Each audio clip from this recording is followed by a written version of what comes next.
covardão. Esse foi o adjetivo aí do presidente Lula para o ex-presidente Bolsonaro durante a reunião ministerial, quando o assunto abordado eram as provas que surgiram aí, ligando o Jair Messias à articulação de um golpe de Estado. Parece que o Lulinha Paz e Amor não tem mais receio dos apoiadores de Bolsonaro e era isso que a gente queria ver. Tá começando mais um plantão do Meteoro.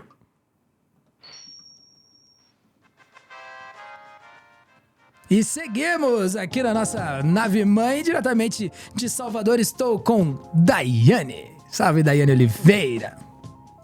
Salve! E é isso, eu esperava o Lulinha full pistola aí, que não estava vindo. Por que o Lulinha full pistola não estava vindo, pessoal? Mas é isso, eu acho que foi uma questão estratégica, e ele esperou ter provas, ou pelo menos é o momento que a Polícia Federal está dizendo que já tem uma quantidade circunstancial aí de provas contra Bolsonaro e seu grupo, né, seus amigos, seus aliados. Eu ia utilizar um termo, mas é melhor não utilizar o termo de uma, talvez, tentativa de formação de quadrilha, porque é um grupo criminoso, né, porque podia estar se formando ali, desde quando você se articula para tentar cometer um crime. Mas aí a Polícia Federal que vai decidir como indicia e a gente espera para falar sobre eles. Mas o que a gente pode falar sobre Lula é que o adjetivo foi covardão para falar do Bolsonaro. E ele chutou o pau, literalmente, da barraca. Ele disse, olha, a gente não tem, de fato, como dialogar com algumas pessoas que, se não tiveram diálogo até agora, não vamos ter mesmo. E foi para cima numa reunião ministerial que foi a primeira do ano. E ele... quando ele começou a falar sobre a tentativa de golpe do Estado, ele falou que os aliados, de fato, estavam cercando ali para fazer toda a articulação de financiamento, mas Bolsonaro, ele ficou chorando e preferiu viajar para os Estados Unidos, ou seja, um claro deboche e uma declaração de guerra diretamente agora para Bolsonaro e ainda aqueles que sobraram apoiando essa turma, né? Que a gente não sabe exatamente quantos são, porque a maioria está caindo agora ou delatando, né? Então, quem sabe? Vamos assistir a declaração do presidente? Tá na tela, vamos nessa. Então, se há 3 meses atrás, quando a gente falava em golpe, parecia apenas insinuação, hoje nós temos certeza que esse país correu sério risco de ter um golpe em função das eleições de 2022. E não teve golpe, não só porque algumas pessoas que estavam no comando das Forças Armadas não quiseram fazer, não aceitaram a ideia do presidente, mas também porque o presidente é um covardão. Ele não teve coragem de executar aquilo que planejou. Ele ficou dentro de casa aqui no Palácio chorando quase que um mês e preferiu fugir para os Estados Unidos do que fazer o que ele tinha prometido, na expectativa de que fora do país o golpe poderia acontecer, porque eles financiaram as pessoas na porta dos quartéis para tentar estimular a sequência do golpe. Como não deu certo, então eles agora estão dizendo que nós estamos ferindo a democracia, que eles eram inocentes, que eles apenas fizeram discussões, mas que não houve nada de concreto. Mas nós sabemos que houve a tentativa de um golpe nesse país. Quem tinha dúvida agora pode ter certeza que, por pouco, a gente não voltou aos tempos tenebrosos nesse país, em que as pessoas achavam que apenas com golpe, com a participação de alguns militares, poderiam ganhar o poder nesse país. Então, tá aí, ó, resolveu tirar o elefante da sala, né? Na primeira reunião, chegou, pegou o microfone, tirou o elefante da sala, agora vamos trabalhar mais ou menos por aí, Dai? Exatamente. Ele precisava, de algum momento, evidenciar que, por mais que ele estivesse com o Centrão e precisasse negociar com alguns, ele não iria abaixar não iria fechar os olhos para algo que estava acontecendo, né? Ele não está mais preocupado com o discurso de polarização. É algo que eu sempre falo, que a polarização ela sempre existiu, mas muita gente acha que aconteceu a partir de Bolsonaro e Lula. Não é bem isso que acontece no Brasil, né?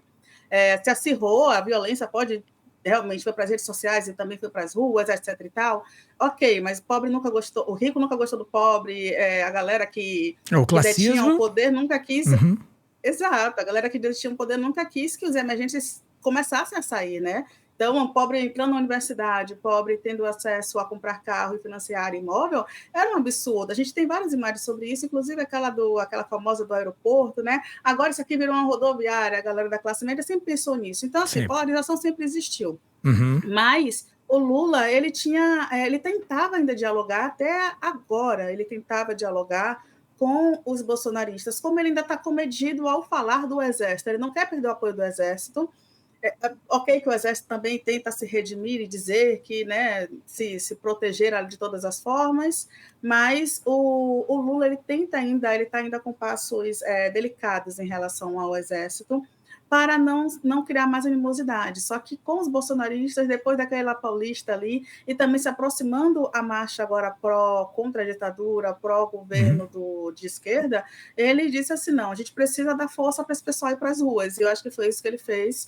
Acho que foi um momento também oportuno, volta a falar sobre as provas que agora são realmente muito mais circunstanciais sobre Bolsonaro e seus apoiadores. A gente tem um diário escrito com a letra do general Heleno, escrevendo ali tudo bonitinho sobre a minuta e o que faria se por algum acaso alguém não concordasse com o que seria feito. Imagine, gente, toda uma articulação narrada, descrita e comprovada com documentos, inclusive o vídeo daquela reunião ministerial de julho do ano passado, 2022, em que fica também muito nítida toda a construção de a gente precisa ganhar, não podemos assistir uma derrota, a gente não pode assumir uma derrota, a gente precisa ganhar e acabou. Aquela reunião ali também deixa muito evidente a tentativa de golpe no país. Então, não dá para chamar de outro nome que não seja golpe nesta altura do campeonato. É por isso que Lula começou a engrossar um pouco esse discurso. Mas a gente tem também um outro vídeo de 2022 que ele já começava a tentar também uma reação contra os bolsonaristas, mas eu acredito que ele foi muito prudente, que ele foi orientado a ser prudente naquele momento. Vamos ver então, tá na tela. Mau humor não atrai turismo. Fome não atrai turismo. Pobreza não atrai turismo. Violência, muito menos. E tudo nós temos aqui no Brasil, até em excesso. Até em excesso. A começar pela imagem do atual presidente. E você tem um presidente que vê o presidente da França, ele não recebe porque vai fazer a barba. Você tem um presidente que diz que a mulher do presidente da França é velha. Você tem um presidente que afronta o presidente de Portugal. Você tem um presidente que afronta a Europa. Você tem um presidente que se subordinou ao Trump. Você tem um presidente que... Ou seja, não é possível que ninguém queira vir aqui, não é possível que ninguém convide ele. Não é possível, então, esse país, por mais que a gente faça investimento, ninguém vem aqui. É preciso que a gente mude. O Brasil é um país alegre. Se tem uma coisa que as pessoas gostam do Brasil, é porque nós somos a única espécie humana que conta piada da sua própria desgraça. Bem, tem isso, né? É uma forma de resiliência, né? Uma forma de resiliência, de alguma forma, né? Ali, né? Isso. A gente consegue sentir, olha, a gente não quer o ódio não atrai coisas positivas, a gente quer mostrar outra coisa.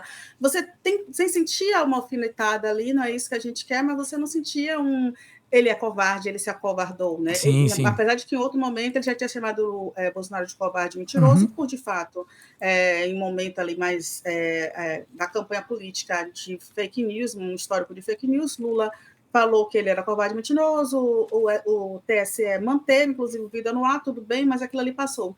A gente não via o Lula fazendo esses discursos, mas agora ele chutou mesmo a porta, e eu acho que a gente vai, a partir de agora, vai acirrar um pouquinho essa disputa aí do nosso presidente com o nosso antigo presidente da República, que daqui a uns dias, quem sabe, ele pode não ser um réu aí, né, para a Polícia Federal, né? Bem, eu acho que esse momento está cada vez mais próximo e esses depoimentos estão colocando o Bolsonaro mais ilameado ali na cena do crime, né? Vamos falar a verdade. Então, se num momento, no momento do segundo vídeo aqui que a Day mostrou, ainda era um exagero chamar de golpe, hoje em dia não é exagero nenhum. A gente vê ali que num primeiro momento, quando caiu o Mauro Cid, que foi pelo caso das joias, foi pego o celular do Mauro Cid e aí tinha as minutas e todo esse papo ali do golpe, o Bolsonaro falou, não tenho nada a ver com isso. Isso é coisa do Mauro Cid, ele tinha autonomia. Aí quando caiu o general Heleno, a mesma coisa. Não, quem falou foi o general Heleno, não tenho nada a ver com isso. Depois veio essas minutas, que na verdade não eram bem minutas, mas tipo, até é um discurso à nação, era dizendo o que a gente tava fazendo aqui, numa moralidade diametral com a Constituição e com enfim, né, com os bons princípios, né, e onde ele primeiro falou, nunca vi. Acharam essa minuta lá com o Anderson Torres, nunca vi. Depois, recebi, mas não abri. Depois, imprimi porque eu não estava enxergando. Não consigo ler do celular, então eu imprimi. E depois ponderei porque achei exagerado. Então, tipo assim, depois ponderou, não, vamos prender o Gilmar Mendes. Não prende o Rodrigo Pacheco. Peraí, vamos organizar. E aí faz reuniões. E aí esses depoimentos uníssonos aí dos chefes das Forças Armadas, colocando, além dele, ele e o Garnier, botando os dois ali dentro da trama golpista mesmo. E aí, a partir de reuniões que tinham um escopo de buscar mais apoio, reuniões de planejamento, propagandeamento, assim, né, do golpe, né? Isso com o uso aí, né, indiscriminado ali da máquina de ódio, né, do gabinete do ódio ali, né, para pesar, e com medidas que a gente via anteriormente como medidas de sustentação para esse futuro, que poderia vir com esse golpe. Então, armando CACs e quem quisesse se armar em clubes de tiro e tudo mais, e vai que vai, e as escolas cívico-militares, e não tem problema, entendeu? Eu passei na frente de uma escola esses dias atrás aqui em Curitiba, que era uma escola que eu lembro desde criança, de passar na frente, e tava lá, Vila Militar, cara. Como assim, bicho? Então, tipo assim, esses caras estavam fazendo algo que tá tão evidente que às vezes soa pra nós que parece que é de brincadeira.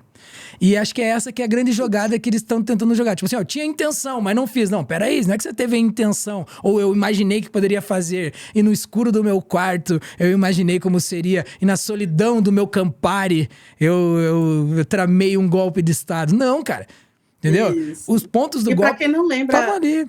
Desculpe te cortar, mas para quem não lembra, é sempre bom e importante, inclusive, a gente ressaltar que em um dos documentos que foi encontrado pela Polícia Federal, tinha lá bonitinho que os CACs serviriam como braço do Estado nesse encontro aí golpista para auxiliar o governo na tomada de poder. Então, assim, não foi por um acaso, eles não estavam saindo dando armas para gente morta, inclusive para pessoas cerceadas de liberdade. Não foi por acaso, tá? Eles estavam soltando o armamento por um bom motivo.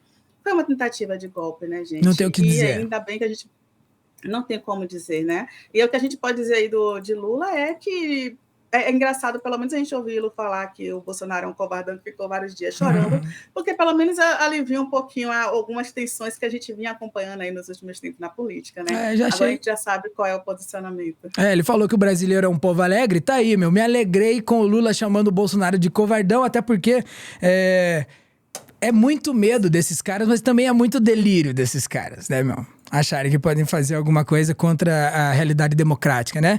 Então, já essa conta vai chegar e a gente vai estar aqui para cobrar junto com todo mundo, né, não, Day? Estamos aqui ansiosos e esperando. E mais um plantão do Meteoro. Eu estive hoje com Daiane Oliveira. Dá uma olhada aqui no @ dela aqui em Daiane J. Oliveira. Também o Guarriro e o plantão do Meteoro. E siga geral aqui na nossa ficha técnica. Daqui a pouco a gente está de volta com mais um episódio do plantão. Valeu, Dai. Tamo junto. Seja membro aqui do Meteoro e prestigie aqui a nossa ficha técnica. Dentro de instantes a gente está no ar novamente. E já